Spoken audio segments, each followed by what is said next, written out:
गोदावरीला मेन्यात बसलेली बघून अण्णाजी फडाच्या रोखाने निघून गेले. मेना नगारखान्याच्या रोखाने चालू लागला. त्याच्या दुहाताने अण्णाजीचे 2 धारकरी हाती नंग्या तेगी पेलत चालले.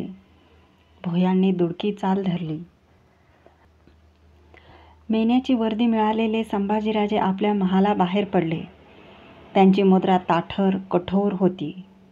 जसा त्यांच्या राजचर्येचा भाजता पोतच तयार झाला होता. झडणाऱ्या मुजऱ्यांकडे त्यांचे ध्यान नव्हते. झपाझप चालत ते नगारखान्याच्या भव्य दरवाजाजवळ आले. त्यांची धारकरी माणसे त्यांना बघून कमरेत झुकली. राणसे तरस एकवट होतात तशी एकवट झाली. हातीचे थोपे मागे पुढे झुकवीत भोयांनी गोदावरीचा मेना नगारखान्याच्या दरवाजाबाहेर घेतला. मात्र चहूबाजूंनी त्याला संभाजीराजांच्या धारकऱ्यांचे भक्कम कडे पडले. हातपंजा उठवून इशारतीची आज्ञा देणाऱ्या साक्षात संभाजीराजांनाच सामने बघून भोई थांबले. मेना थोप्यावर पेलता ठेवून त्यांनी अगोदर मुजरे भरले. मेन्याच्या पडदेबंद खिडकीजवळ होत धाकटे छत्रपती संभाजीराजे राजबोलीत अधिकारी भाषेत म्हणाले, आम्ही युवराज बोलतो आहोत. बाई, तुम्हाला आम्ही आमच्या ताब्यात घेतलं आहे. डर भय बाळगू नका. तुमच्या केसालाही धक्का लागणार नाही. आम्हास आमच्या थोरल्या आऊसाहेबांची आण आहे. अण्णाजीच्या धारकऱ्यांना तिकडे केव्हाच बगलेला काढण्यात आले होते. उठाव. त्या एकाच जरबी शब्दाने भोयांना घाम फुटला. थोपे अलग करून त्यांनी त्या जागी खांदे दिले. ज्या रोखाने युवराजांची तर्जनी उठली होती त्या आघाडी मनोऱ्याकडे मोहरा करून त्यांनी मुकाट दुडकी चाल धरली. बेभान संभाजीराजे आघाडीला झाले. नंग्या तेगीच्या वळ्यात चाललेला तो मेना रायगडाची व्यापारपेठ उजव्या तर्फेला तशीच सोडून मनोऱ्याकडे निघाला. भेटणारी चुकार माणसे मेन्यात बालेकिल्ल्याकडची खाशी स्वारी असावी म्हणून त्याला मुजरे देऊ लागली.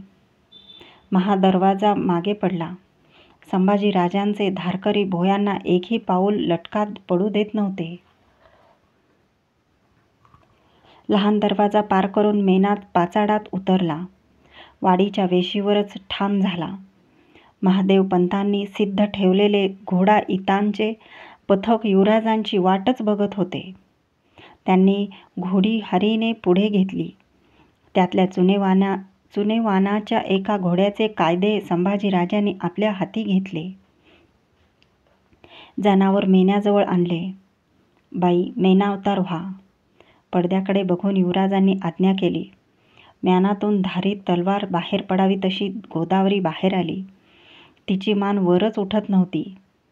तोफेचे भांडे फुटते तसे काळीज फुटून जाते की काय असे तिला वाटत होते.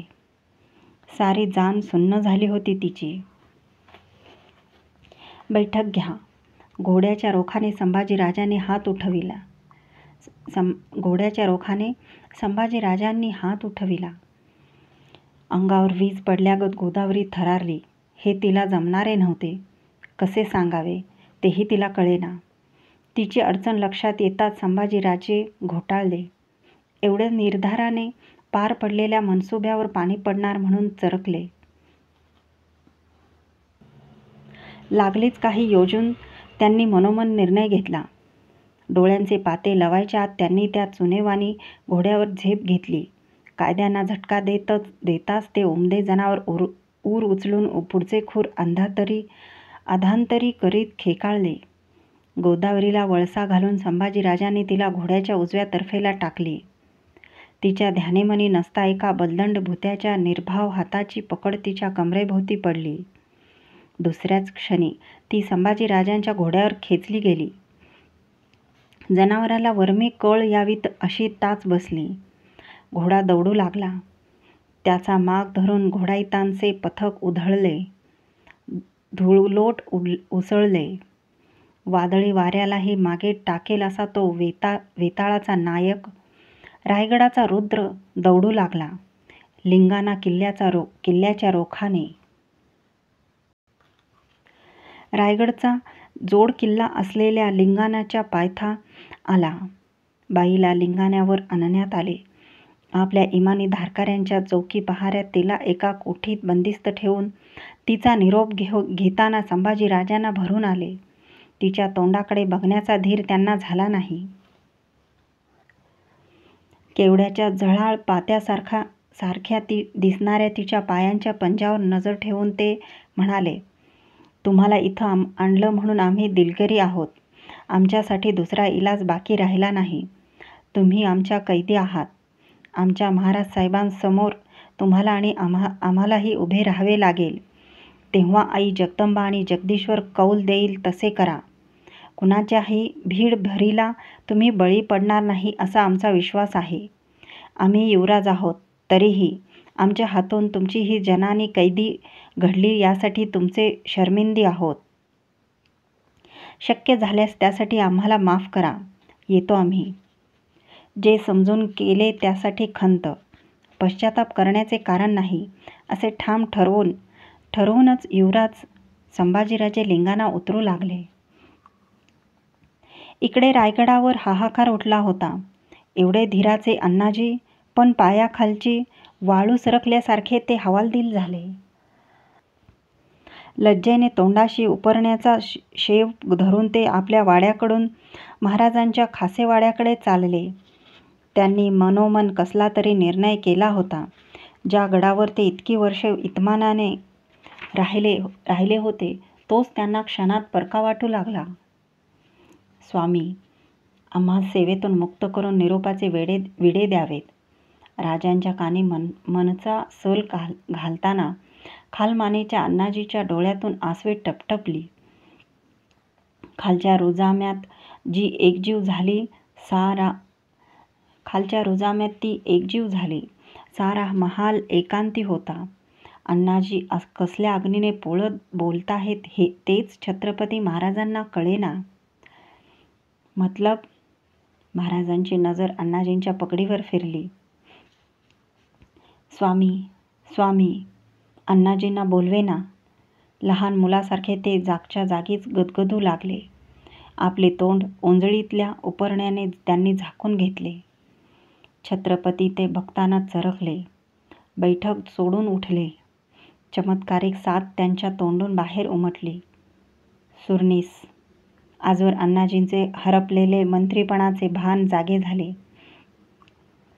त्यांनी आपला हुंदका मुश्किलीने रोखता केला. शांत संथ चालीत महाराज अण्णाजींच्या जवळ आले.